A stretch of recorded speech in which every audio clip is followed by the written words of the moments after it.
for people that don't know, I imagine that you all do, Chris is really shot to fame for doing something which was said that it would be impossible. So they said it would be impossible to organise Amazon workers in the States or anywhere, that it would be something that just could never happen.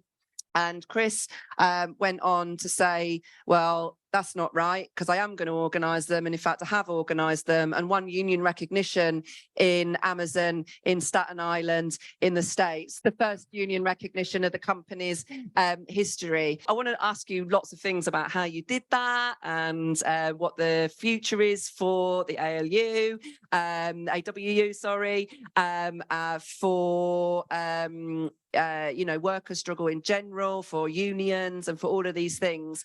But I think it would be a nice way to start, or a useful way to start, to sort of step back from that and talk about some of the politics of America, because obviously we in this country sit and we look at our TV screens, listen to the radio, hear the newspapers or whatever, and it seems to me a country very much like ours in terms of it facing a real crisis of a government that in the Biden administration who can't or won't deliver, and increasingly doesn't deliver, a Democratic Party that is failing on all sorts of counts on all sorts of fronts, and then massive polarization as well. So big explosions of anger and of struggle, but also the frightening side of the alt-right Trumpian nightmare, etc. So there's quite a lot there. So it's like Biden, Trump, polarization.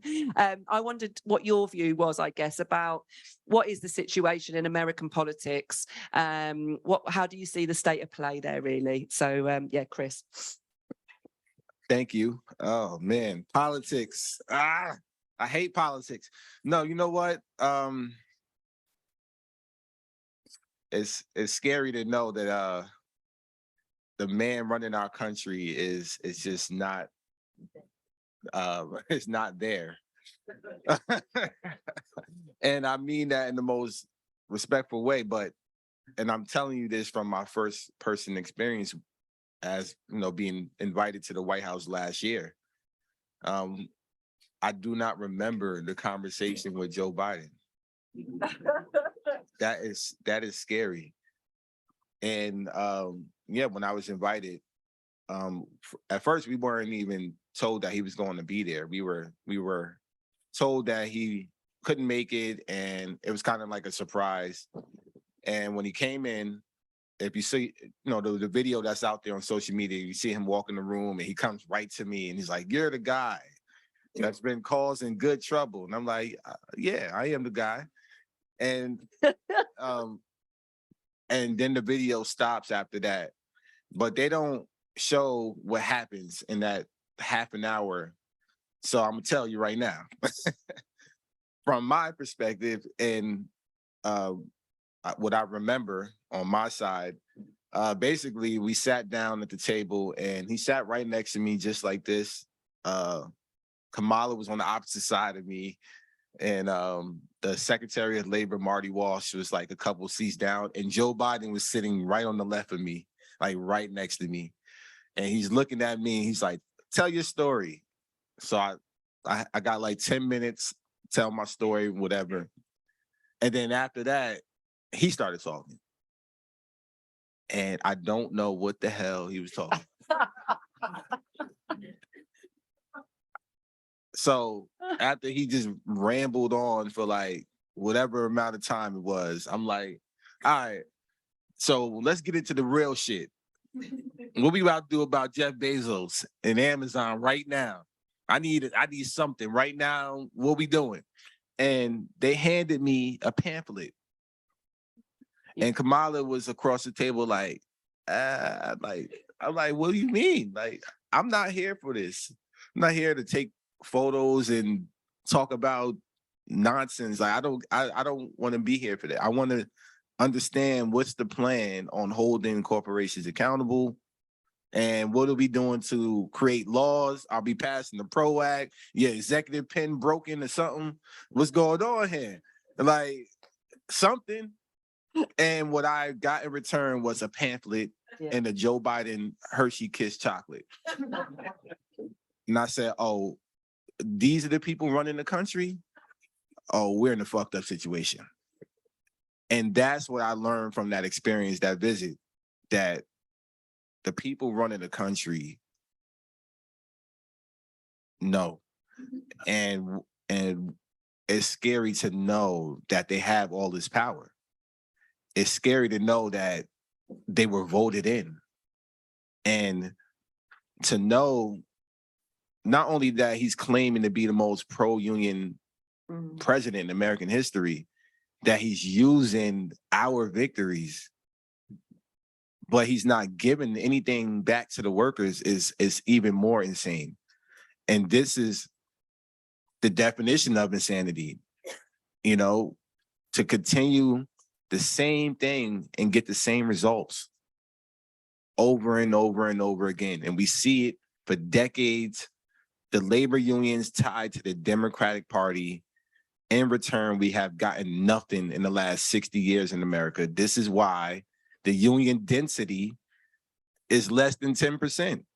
In the private sector, less than 6%.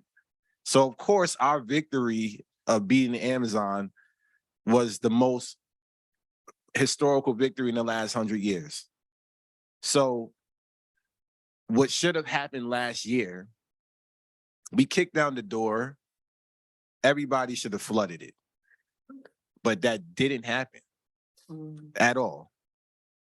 It didn't happen because the numbers don't lie.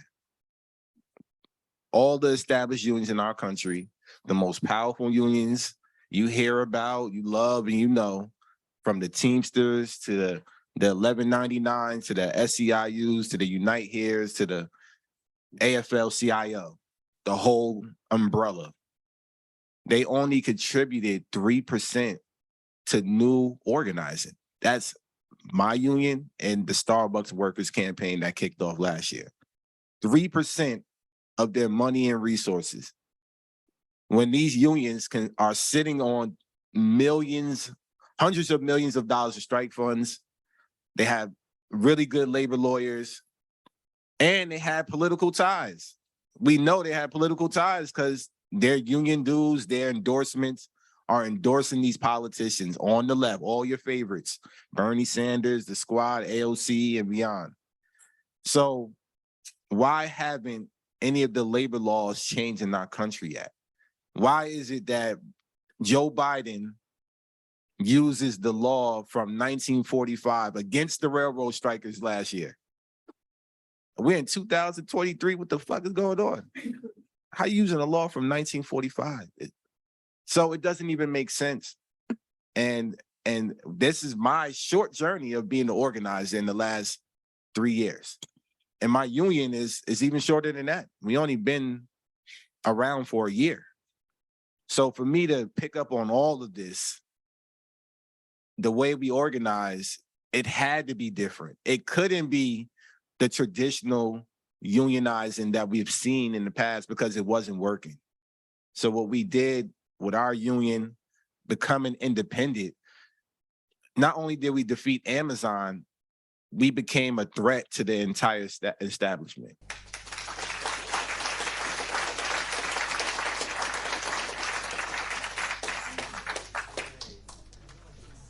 Yeah, thanks, Chris. It really interests me that I mean, I completely agree that they will have you in the White House trying to ride off the back of the work that you've done to make themselves look good, but without ever wanting to deliver anything in terms of any real change. And I wonder about, you know, you talked about how the unions have only spent 3% of their money on organising, but they spend lots of money on the big political campaigns. And I wondered, why do you think that is, that they want to put so little money into organising at the bottom of the union and lots of money into the political campaigns around, you know, AOC or Sanders, etc., and you know, and spending the money on political lobbying, all of those sorts of things, because it doesn't seem to have been very effective for them. And I wonder why. I wonder if you've got an answer for why they do that and why they don't seem to spend the money and time on that grassroots level organising? Because they don't really know how. You know, that here's the issue. Unions haven't understand that they need to hold themselves accountable. Just as we see in the system with politics, there's a system with unions, and a lot of them get comfortable. The presidents of these unions, they get comfortable with their salaries, they get comfortable with their perks, they get comfortable with not being held accountable because somebody else can take the heat. And the representation that we think is in unions is not really there. I speak to a lot of unions where the women have issues, women of color have issues, their voices are not being heard. They feel like the representation at the top is not hearing the rank and file members. And there's a disconnect from the top down. And the way we created our unions, putting workers in the driver's seat, being independent, worker-led, it, once again, it's a threat to even the established unions. You know how much I make as a union president? Last year, I made $35,000. I made less than an Amazon worker. Union presidents of the unions I'm talking about, most of them make $250,000. So understand that when we talking about being a threat to the establishment, these other unions are not fond about how we're running things ourselves. This is why independent unions, we just don't get the support that we deserve. We're a threat to all of that because as a union, democratically, and if you're talking about putting workers first, it has to be from the bottom up. The workers have to be the ones to organize themselves. The reason why, and I know we didn't get into it yet, but this is the reason why the election in Alabama didn't work, because the union came in without learning what the workers go through. We, as Amazon workers, we live the reality of our grievances. We know what we go through. We understand each other. We understand the language. So it was easy to have conversations around unionizing and supporting that because we understand it. As a union establishment, you have to go through a learning curve too. So, you know, once again, we have to hold unions accountable. There's nothing wrong with that. When we're talking about representation, you think about it. How many Black and brown union presidents do we actually know? I'll wait on it. It's not that much. So I know my identity, my representation of my union is very important in the labor movement because we need more Black and brown presidents and more worker-led unions if we're talking about abolishing the system and the oppressors of the system. Yeah.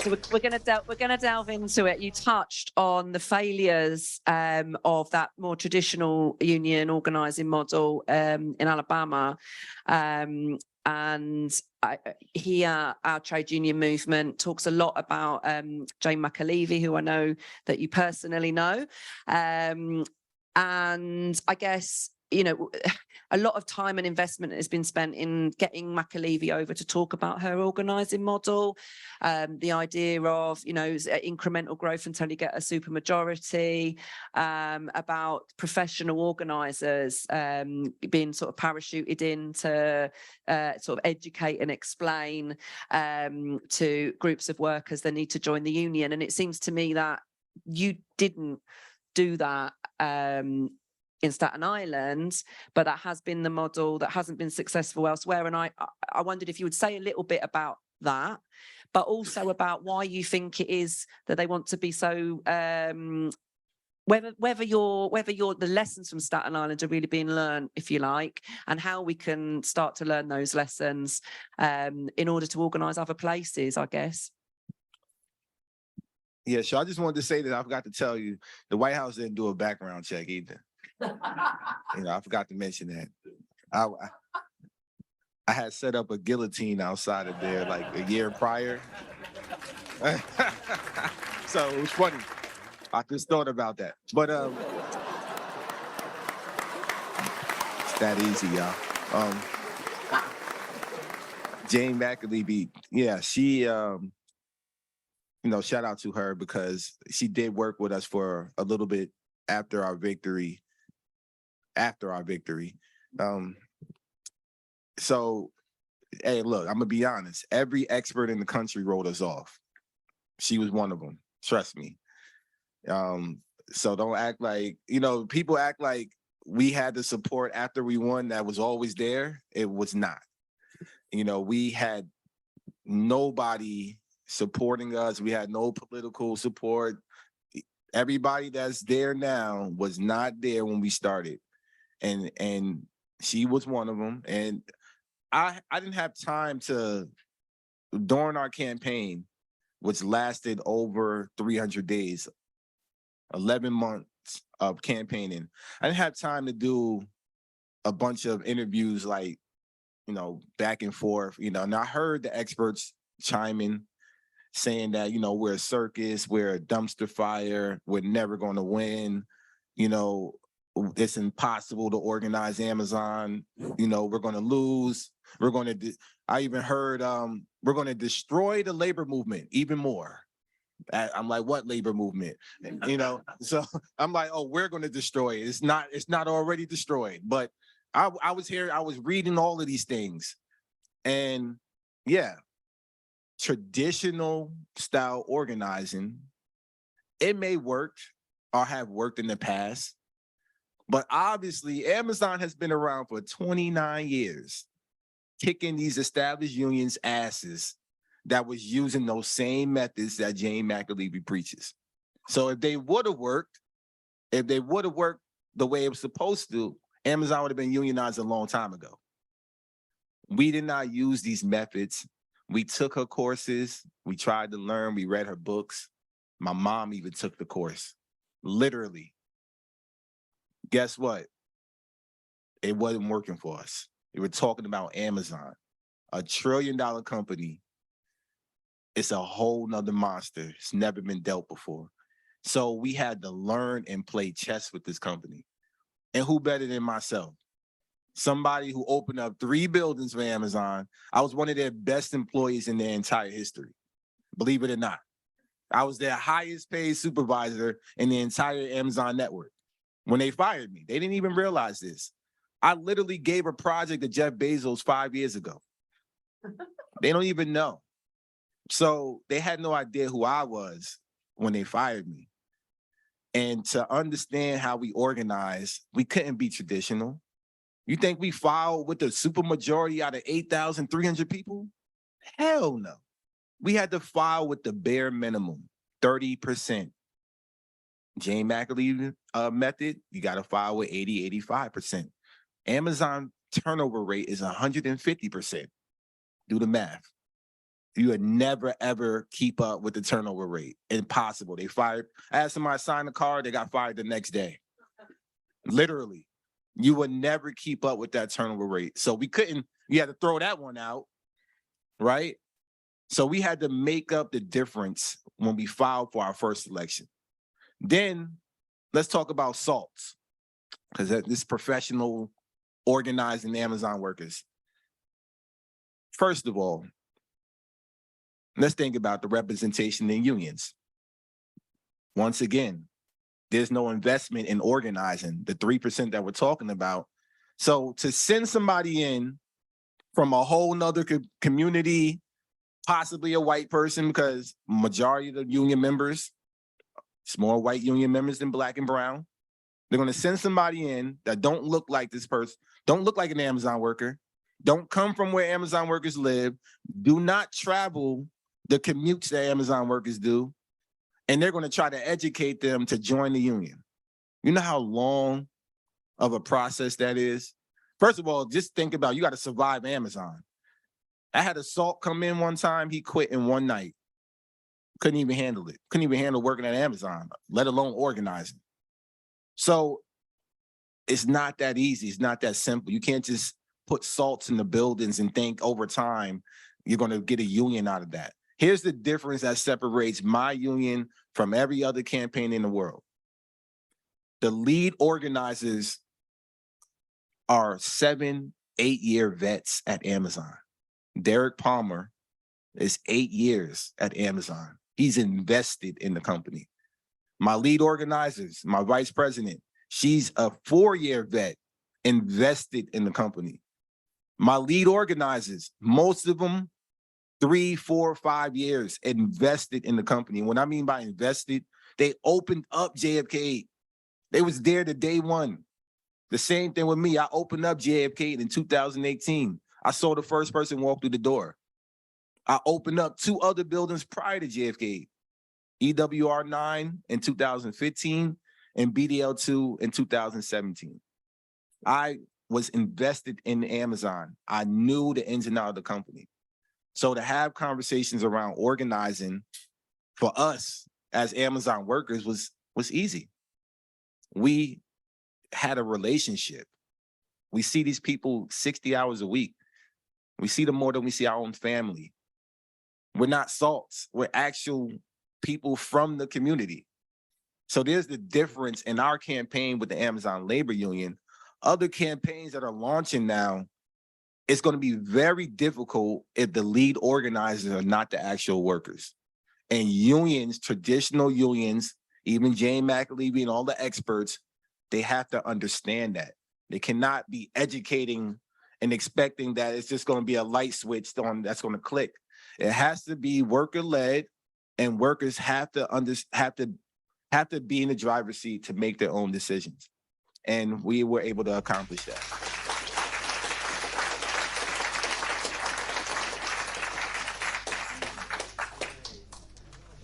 So you organised, it seemed to me that what sparked it was the disrespect that was shown to essential workers during the period of COVID. And I think that, you know, that's been something that is worldwide, that essential workers were sort of praised and clapped as being these, you know, wonderful people that went into work.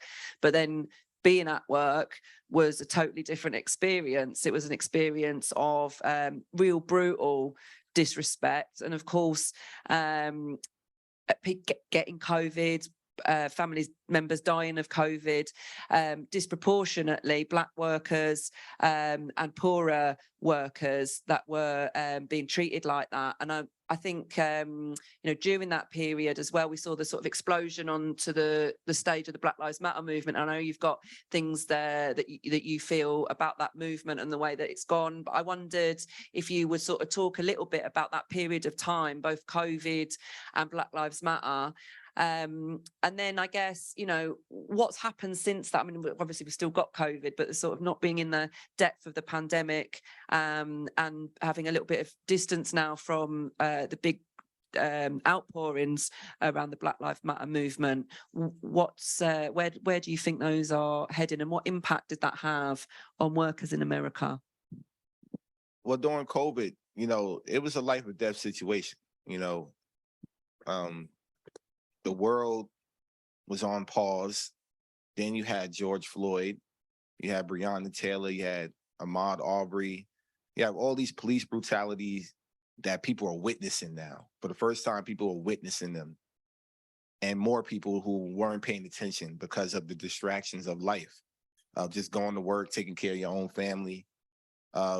Obviously, capitalist system that we live in keeps us divided from paying attention to these things. Even myself, you know, when I think about Amazon controversy, I didn't hear it as an Amazon worker until I was fired.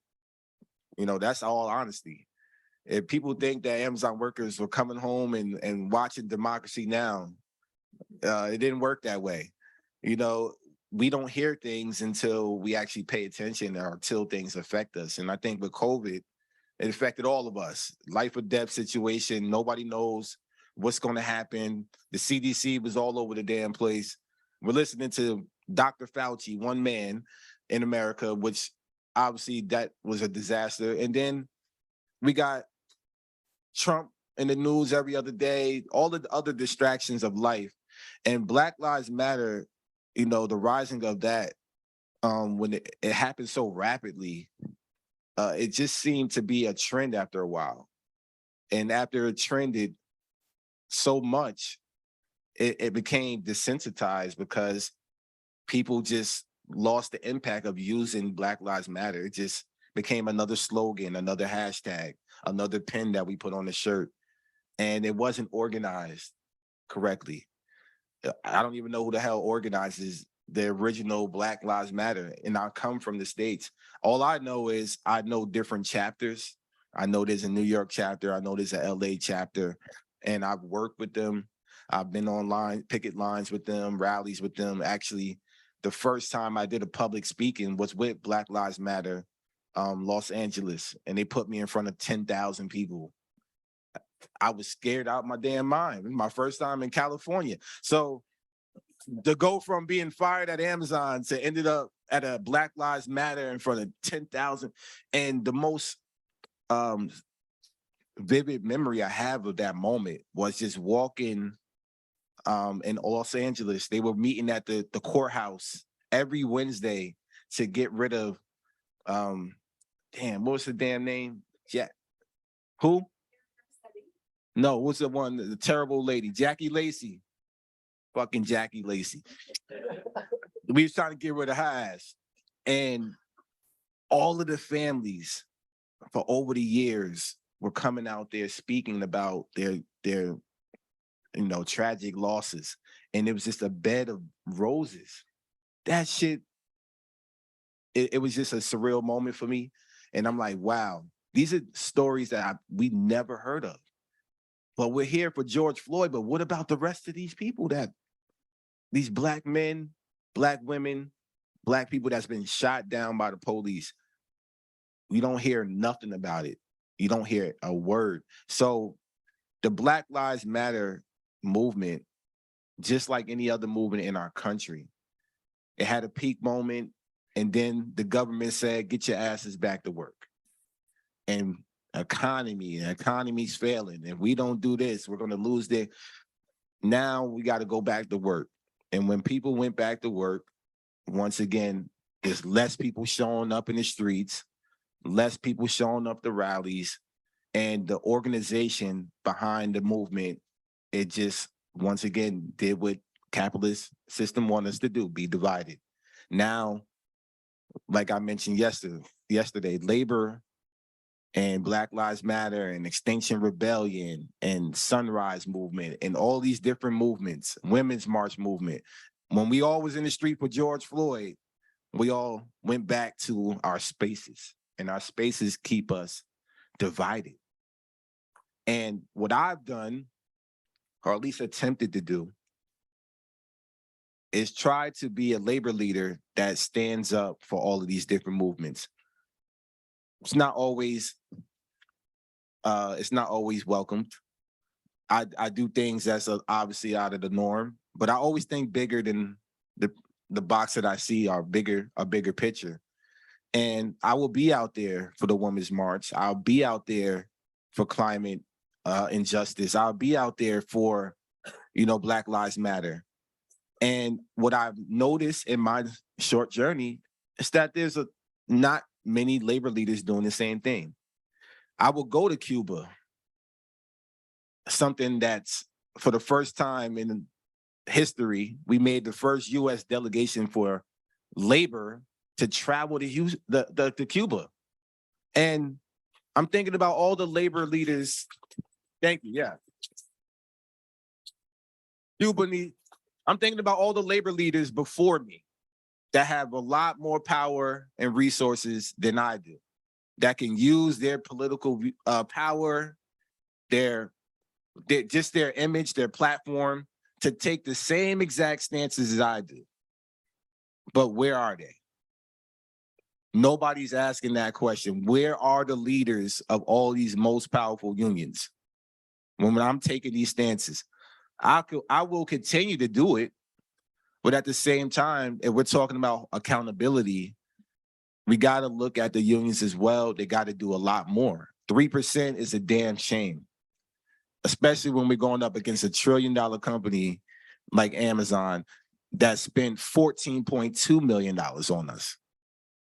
So we got to look at ourselves and look at these unions, look at labor and say, labor has to show up for everybody, has to show up for Palestine, has to show up for Cuba, has to show up for trans rights, has to show up for women's rights, has to show up for all of the things that we're fighting for. Because at the end of the day, we all are part of the working class. Doesn't matter what movement you're in or whether you're employed or unemployed, you're a worker.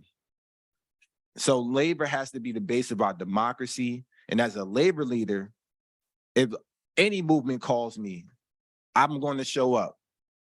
And that's what we have to get to in our country.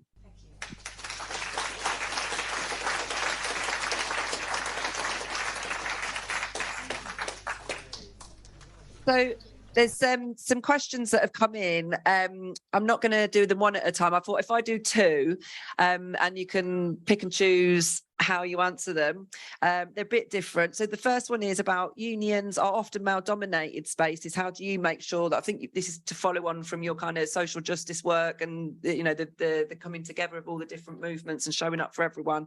How do you make sure that women were involved in your union? And then there's this is a totally separate question. But feel free to answer it if you want to, which is the EU is attempting to break up Amazon. I don't know how much you know about that, but what you think, is that the solution? And PS, can you attend our AGM for my union via Teams on Wednesday the 5th of July?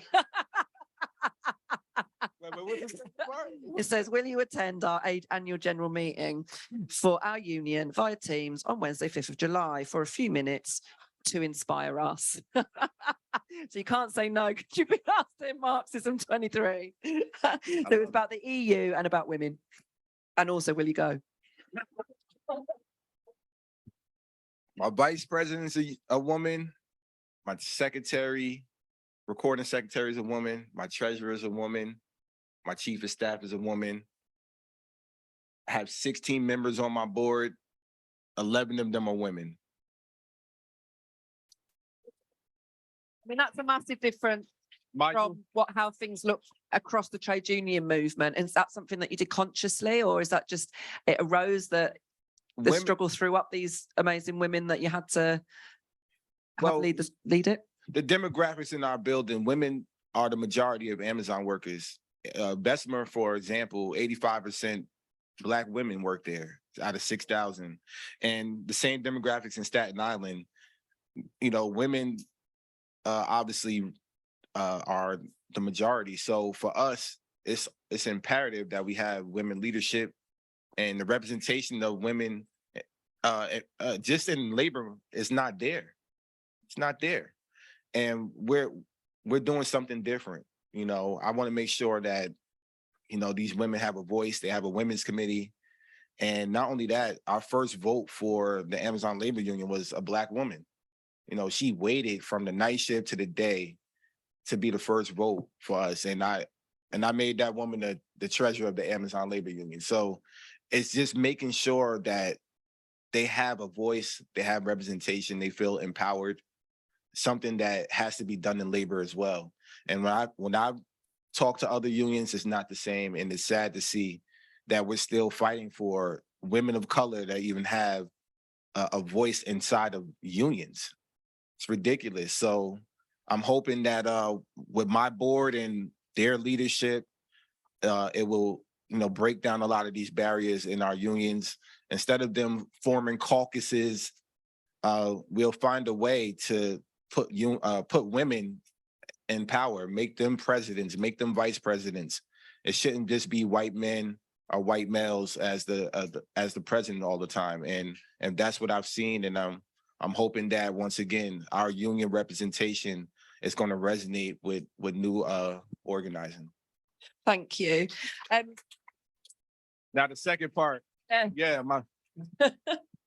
So The they, EU want to kind of break up Amazon. I don't really know a lot about it, to be honest, but it's about the sort of monopolies and stuff, and they want to regulate it more and absolutely. break it up into smaller parts. I agree. I guess the EU will want to present that as a solution to corporate greed. Is it the solution to corporate greed? It's not not the whole solution, but it's absolutely a key part. You know, Amazon should be broken up. Obviously, giving all your money to one man, we see how that's playing. He's flying to space on a penis rocket. So, but it's insane. We're not, you know, he's flying to space. He's buying $500 million yachts. He's thanking Amazon workers. He's disrespecting us. And it's not just Amazon workers he's thinking. He's using tax dollars. It's all of our money. So absolutely, Amazon needs to be breaking up. We're talking about a book company who's starting out of the garage, right? That now is going to be looking at your medical records. Make it make sense. Hell no, I don't want Amazon looking at my medical records.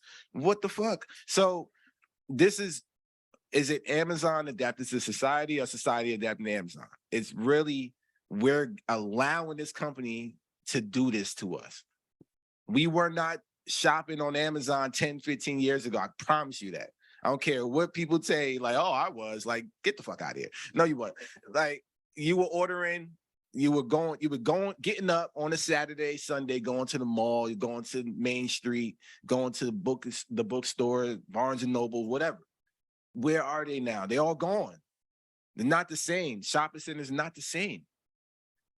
So we got to understand what Amazon's done to our society. It's isolated us. Everybody's comfortable with hitting that button, one-click buy now, and having the luxury of a package delivered to them. Instead of having a human interaction, yeah, customer service may not be good all the time, but that's what we're supposed to do. We're supposed to interact with people, and that's the gift and curse of, you know, of capitalism, is the fact that we are in a society where we need money to survive, and we need that consumerism, but at the same time, we cannot give it to one person, one corporation. We have to do better. And absolutely, Amazon, not just Amazon, there's other companies I could go on and on about that needs to be broken up. But if we start with Amazon, hopefully the rest of them will fall in line too.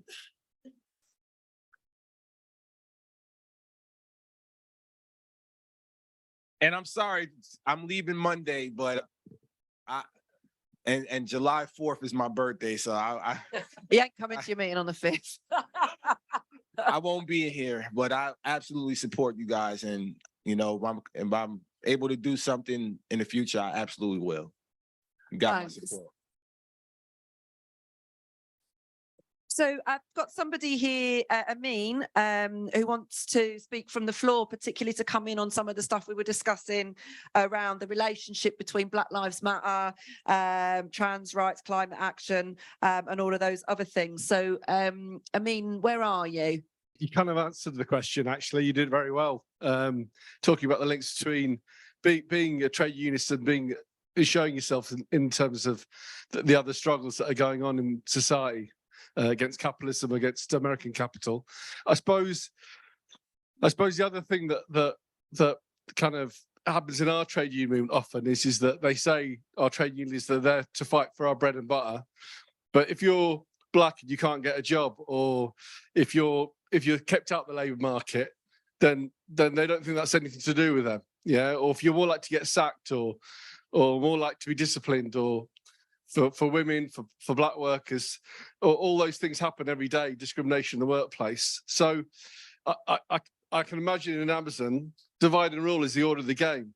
How do you overcome that to get a point where people are confident to organise and strike? So also, sorry, and just before I bring you in on that, because I think it relates to another question that we've got here, which is about the vote to form the AWU was close. What was going on in the minds of the workers that voted no?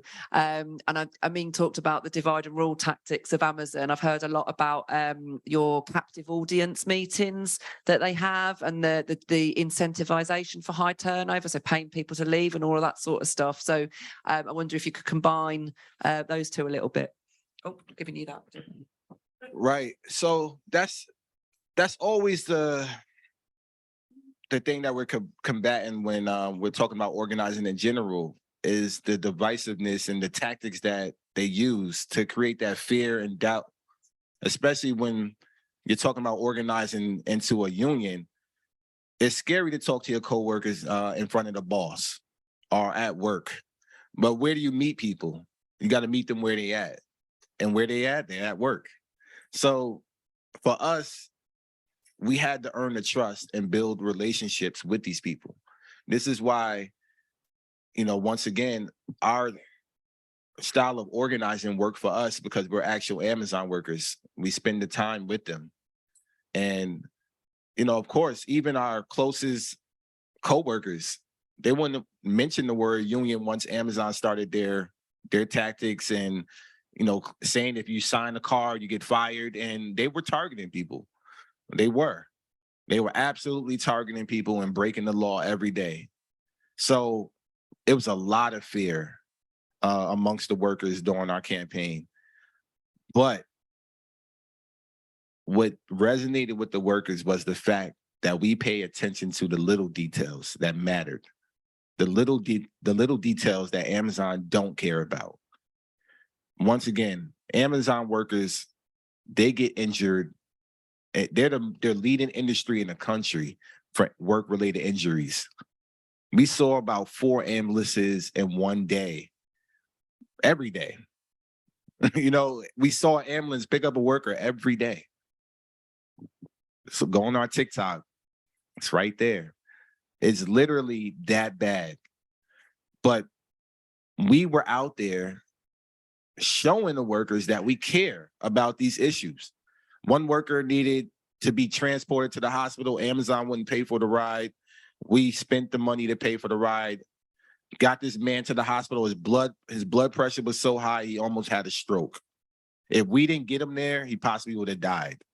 We saved his life.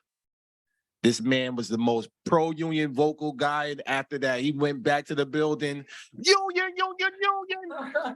So it was little details that we took care of. A woman came to me one time, breaking down crying. She couldn't pay her phone bill. We paid her phone bill. Another worker couldn't afford lunch. We barbecued every day. Here's food. Here, take as much as you need. It was little things like that. What Amazon did? During COVID, they took all the food out of the building. They had no food for the workers. No vendors, no nothing. Until we showed up. We did 26 barbecues, and guess what they did? They started they started cooking hot dogs and grill burgers too, right? So we forced Amazon to take care of the workers, and the workers saw that. That's what resonated. And we're talking about organizing again. You can't go straight forward with, oh, the system's fucked up. It's capitalism. We gotta shut it down. We gotta go on strike. What are you talking about, man? We're broke as hell. We can't go on strike. Befriend these people first. Understand where they come from. Understand who they are. Understand what they need. What do they need? What do they want to change? What do they want to change about the company? And have these conversations, not just at work, but outside of work. Get them out of that element of being surveilled. Because that's what Amazon does. It surveils us. They feel it. And that's any employee, because they take these models from Amazon. They do the same thing. So understand, it doesn't matter what industry you're in. You still got to earn the trust and build relationships. And you have to befriend first. You can't just go with the organizing tactics right away. Try to understand who you're organizing first. relate to them, befriend them, understand if they need something, a little thing. It matters. And also the most important thing with organizing is availability. Availability is the best accountability. You got to be there for when they're ready. You never know when that may be. I was organizing for 11 months. I spent over 300 days at JFK outside the building. So I had workers walk up to me or walk past me for 2 or 3 months, wouldn't even take a pamphlet, wouldn't even take a flyer, wouldn't even look my way. But that one day managers got on their ass. They said, what about that union? And I'm right there. So being there when the workers are ready is the most important thing. You never know when that might be.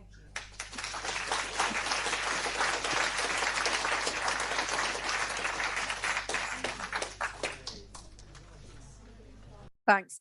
So there's a question about from Lucia about Amazon globally, where the state is of organising Amazon globally. Is there what does it look like, that sort of attempt to coordinate the unionisation of Amazon? Because I imagine it can be very difficult if you think about the divisions between the different unions, even in the States, the sectionalism, the way that people work in different ways, different, the sort of older unions with a more sort of conservative way of operating, and that exists everywhere, doesn't it? Those differences and divisions in ways of working. I guess it's quite a task, but where are things in terms of any kind of coordination internationally? Because obviously we want to take down Amazon worldwide. That's right. That's why I'm here. I mean, I've been to London 3 times now, so there's something to brewing here, and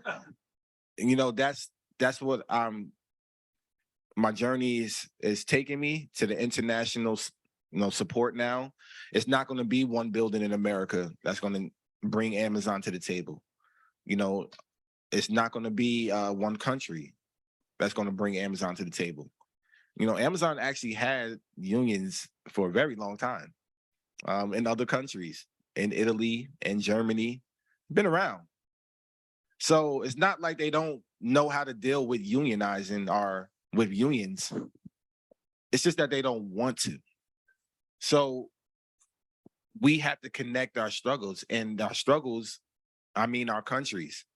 Me traveling here, the inspiration I've, inspired with the Coventry workers, shout out to them. When I first came here, they were just getting started. Now look at them.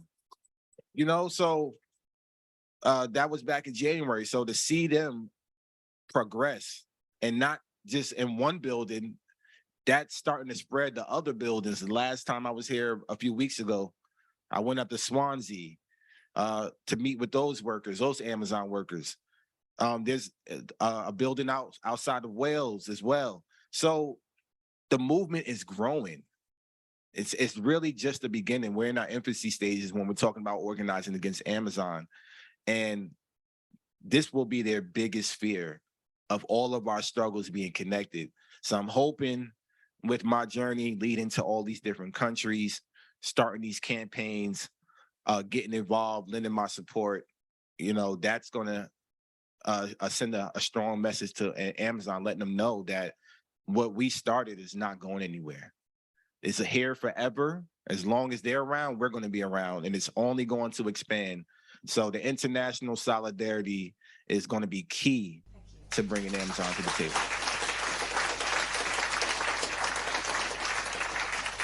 You talked about the culture of working in Amazon, of that, we call it now toxic culture, don't we? Toxic working culture.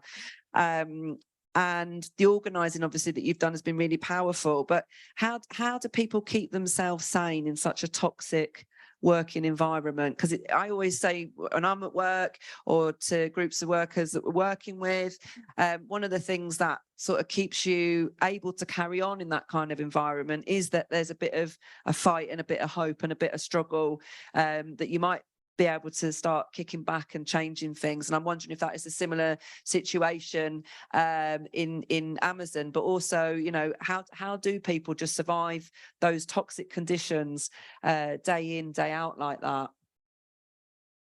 Well, honestly, we had no choice. You know, when we're working at Amazon, we're living check to check. This is our bread and butter. You know, it's our main source of income. And if we lose our job, you know, we lose everything. I know when I lost everything during the pandemic, I lost my health insurance, I lost my stocks, I lost my 401k, I lost everything from being fired at Amazon. Unemployment was backed up for months. So without somebody who didn't know me, who saw me on the news, who created a GoFundMe for me, who I had no idea that this couple even did, I was going to be homeless. You know, as much as I was on the news, I was broke. The news don't pay you, I'll tell you that. So it was really shocking for me to be in, you know, when I walked out of Amazon, I was 31 years old. When I got hired at Amazon, I was 25, 26. So I didn't know what to do but organize. And that's something that I had to make a decision about. I could have easily took a legal action, which I did. That failed. But I chose to continue organizing because I didn't want what happened to me to happen to anybody else. So, you know, this is my story. You know, I hope it resonates with a lot of people because it could be anybody. You could be the next target of your employer. And the question is, what do you do when that happens? Do you just give up? Do you take legal action, or do you organize and you fight back? And what we're seeing now is there's a lot more people with that same fight in them. When they get terminated, when their employer's doing them wrong, we're not just striking now, we're organizing and we're fighting back. And that's, you know, something that I've learned really quickly, that if we don't organize, nothing is given to us. And it took this pandemic, it took everything that I've been through to learn that. Unfortunately, but I'm happy that I'm still able to continue this work because it's very much needed and important.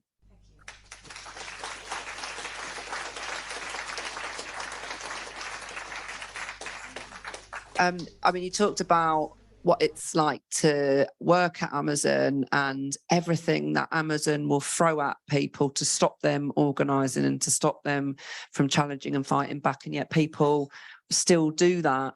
One of the things that I must be talked about everywhere, but we've started to talk about in my own union, is the threat of AI, and whether, you know, we can be replaced or whatever. But I know that Amazon has, or there's certainly rumours about Amazon. This is what Spiros is asking, is about Amazon using AI to predict who is more likely to join a union. But it seems to me that lots of people think that they're not the kind of person to join a union until they do. Do you think it's possible for them to hold back workers struggle in that way, or, you know, what do you think our response should be, I guess, to the attempts to do all that kind of really what do you call it? Well, it's pretty evil background stuff, isn't it? Yeah, I mean, the technology, the AI, the robotics that Amazon is invested into, of course they want to replace workers, but you know, from working there, I could tell you they're a long way from that. It's not as efficient as people think, and they always need some human aspect to it. They need somebody to fix the issues or troubleshoot. And when we talk about AI, you know, that still is not going to resolve the warehouse work full and, you know, through and through. There's not going to be robots that are going to be able to produce the numbers as humans just yet. I know they want to get there. Mm. But in our defense, once again, we got to seize the means of production. We got to own it. And we do. And by organizing our workers, you know, Jeff Bezos is not coming to the warehouse and packing the box. Who's really rich, who really has the value is us. And as essential workers, we got to understand our value. And we deserve a lot more than what we've been given. And the pandemic has opened up the eyes of that. Now, when we're talking about, you know, expanding labor, if more people get involved in labor, if labor gets to different spaces, that is going to be the scariest thing for the 1% class. You know, Jeff Bezos, Elon Musk, Mark Zuckerberg, whoever the fuck, billionaires will be shaking in their boots if they understand that workers realize their value. And we have to educate people on that. We have to understand that our labor is so much more valuable than what we've been getting. So I'm hoping, you know, with Amazon workers, with Starbucks workers, with teachers, with all of these uprisings that we're seeing, even with the Writers Guild, with students and all these universities, all of these uprisings that we're seeing continue to expand. But also we learned that we have to create our propaganda for ourselves. We have to create propaganda that once again makes organizing appealing. I say this all the time and I say it again. If I knew I could be as cool as a rapper, as a union organizer, I would have been doing this 10 years ago. You know, and it's really true. It's really true.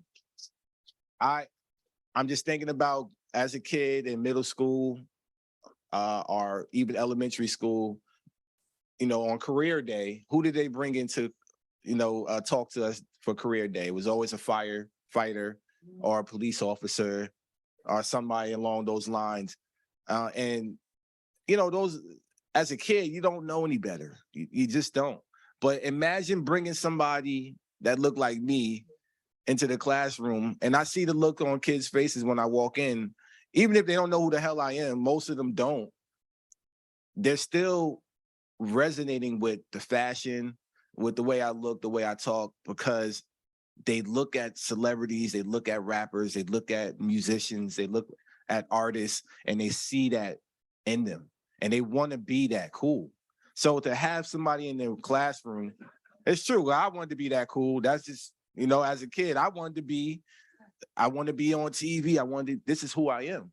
So it's like, I wanted to be a celebrity in that aspect. But obviously we all can't be celebrities, but to have somebody relate to them in the classroom, educating them on organizing.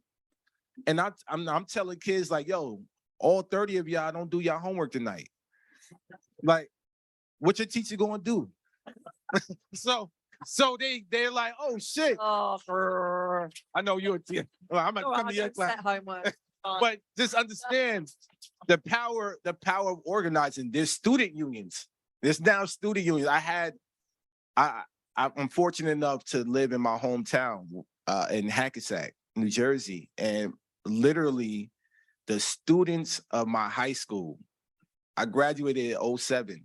The students of my high school reached out to me and said, we formed a Black student union. I said, what the fuck is that?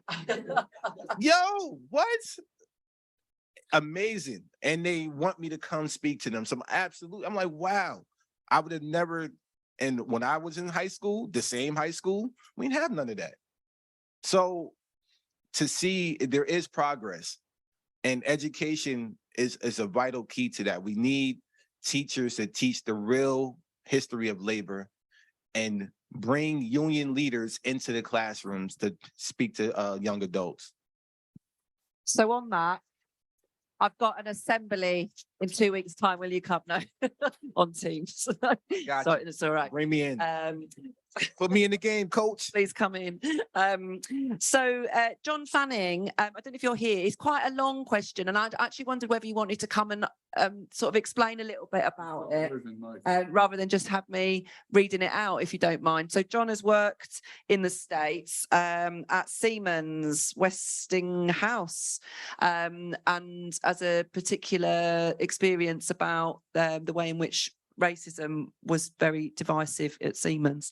Thank you for giving me the time to speak here. Yeah, I'm really, really impressed by what you've got to say, Chris, and I'm really impressed by obviously your achievements. My experience in the state were unfortunately much more negative. I worked there, it's quite a while ago now, about 20 years ago, and I was working in Atlanta, Georgia, in a place called Alpharetta, which I'm sure is not the most progressive of states in the US. The place I worked at, it was actually a fireable offence to mention the word union. If you mention the word union, from the start of the day to the end of the day, it's stated in the rules, even if you did so on an unpaid break or on your own lunch hour when you weren't being paid, you would be fired on the spot. The list of things you could be fired for, this was on the list with things like bringing a gun to work. Okay, I suspect there were more complaints about the fact guns were banned in the workplace than the fact that even mentioning unions were. Now, this was unusual because there were union members in that workplace, because I was working there, but we had Siemens is a German company, and a number of the engineers from Germany were members of IG Metall. So there was some union pushback from people who were completely protected because they couldn't be fired because they were German engineers, but they were only there in what they called delegations, but they were pretty disgusted by this. But it was a toxic workplace. It was probably about 40% white, 40% African-American, 20% we might call others, many of them were from India, etc. And this was that time, the Enron crisis, and we provided a lot of the stuff that Enron worked on, which is another story. And so we were facing mass layoffs, mass redundancies, huge cutbacks. And one thing that became quite clear was any attempt to organise would be shot down by management, who were actually, quite a few of them were South African Afrikaners, who Siemens had rescued because they had German passports and moved to the south, where they obviously felt really at home, like their second, it's like the second coming for them, and they're enjoying themselves very much so. But they were actually kind of there. But the other big blockage actually was the white working class, the white middle class, as they insist on being called. They would, any attempt to organise, they would shoot down. They would do absolutely no attempt, they would do anything, even the most mild non-union organisation. We called a meeting about redundancies. Okay, no union mention. It was just a meeting of people who worked here to discuss redundancies, and some managers were coming to that meeting as well to explain what was going on. And when we started to talk about what we could do, a group of white workers put their hands up and said, the first thing we must do is ban the use of non-English in the workplace. We must have a rule that only English must be spoken between 9 and 5, and it should become like union membership or bringing a gun to work. By the way, at this point with redundancies, we had metal detectors on the doors because they were really getting concerned. People might not mention the union, but they might bring a gun into work. You know, this is the kind of toxic level we're going on there. So I'd like to know, did you, in your experiences, did you find racism was a problem, not from the bosses, but from some of your fellow workers? Did you find that, I mean, or is this a very much Southern thing? Obviously, Atlanta, Georgia, heart of the Confederacy. Many people still haven't worked out. They lost that fucking war, by the way. And the point is this an issue? And if it was, how did you overcome it in your great successes? Because wherever we've tried something like that, it was basically the big wall. And I will say something, when the redundancies came, remember, 40% white, 40% African-American, 20% assorted others. Redundancies were all African-American except one Indian guy and me, who had married an African-American woman the week before. So that was clearly, we were targeted, not particularly for our union activity, because it wasn't union activity really, it was a very minor level. I think we just simply targeted because they basically hated that. I mean, at one point I was collared in the toilets after it was announced I was marrying a black woman. You know, this is a toxic workplace, okay? So it's worth bearing that in mind.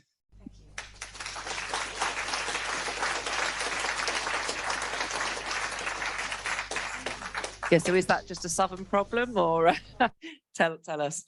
Man, you know, well, see, here's the thing. People think that because a strong black leader, that everybody follows a strong black leader. And let me tell you, during COVID, during a life of death situation, where New York City was the epicenter in the world, and people were dying every 15 minutes. And when Amazon upper management told me as a supervisor not to tell my employees that people were coming to work positive, you would think everybody and their mother would have followed me out the door, right? Even all the Black people. I went to them. I went to Derek. I went to Black men that was on my floor that worked underneath me. And I'm like, listen, there's people coming to work positive. We need to shut the building down. We need to do it right now. We can't wait. I don't know what's going on, but I'm telling you the truth. And a Black man looked at me and said, I can't, man, I got kids. And I said, damn, me too. It didn't matter. It doesn't matter. And you would think, hey, we got that brotherhood. Let's do it. It's not like that. It's fear.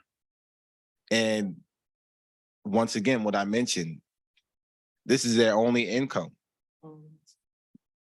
Most of the people that work at Amazon, in my 5-year tenure, most of them, this is a second run for them in life. A lot of them probably just got out of prison.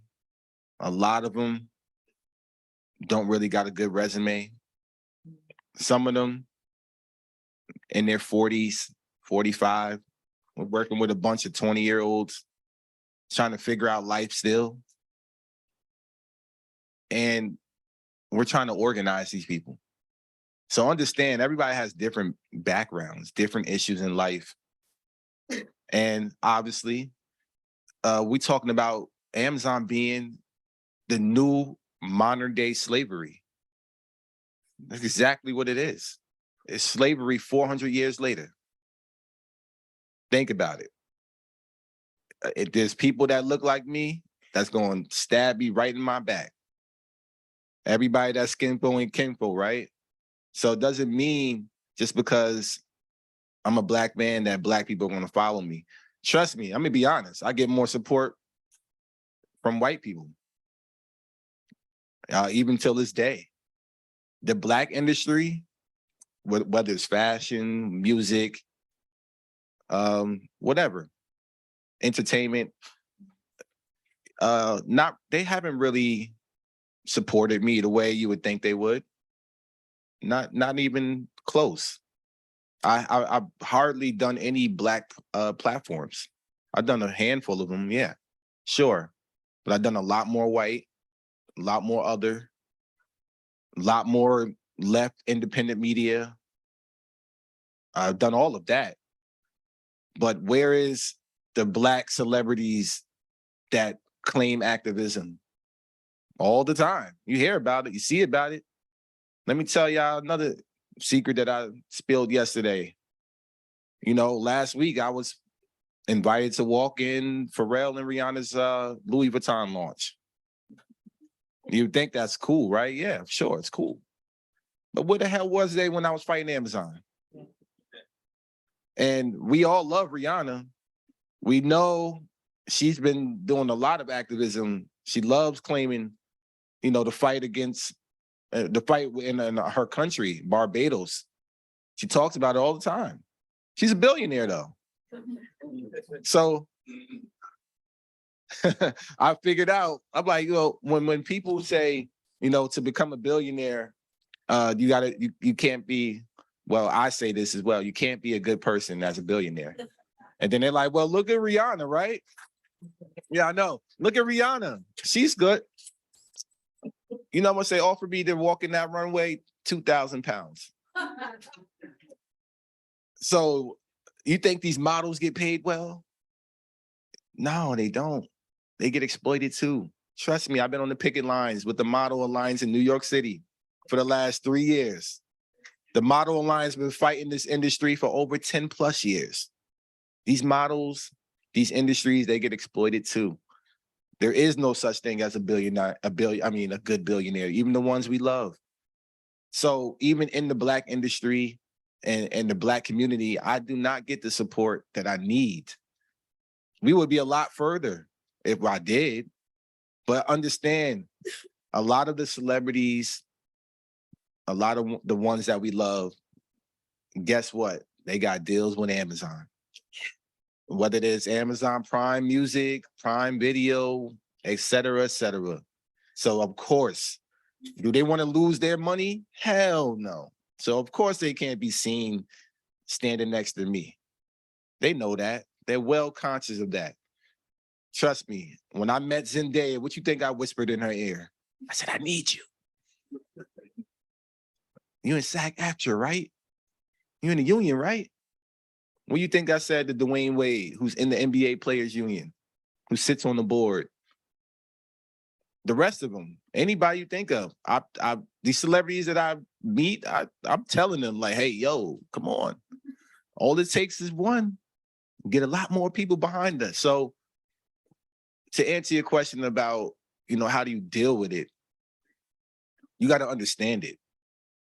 Understand it comes with the territory. Call them coons, call them whatever. I know that everybody that look like me ain't going to support me. And I'm aware of that. And I learned this from somebody who's a politician now, who's a senator. This is before she won her campaign. I spoke to Cori Bush in 2020. And Cori Bush told me my circle is going to change 6 to 7 to 8 times. And she was absolutely right. In the last 3 years, I don't know how many good people or not so good people that came and gone in my life. But I can't sit back and dwell on that. I have to keep focused on the mission ahead and understand that that comes with organizing. It's grassroots. It's not for everybody.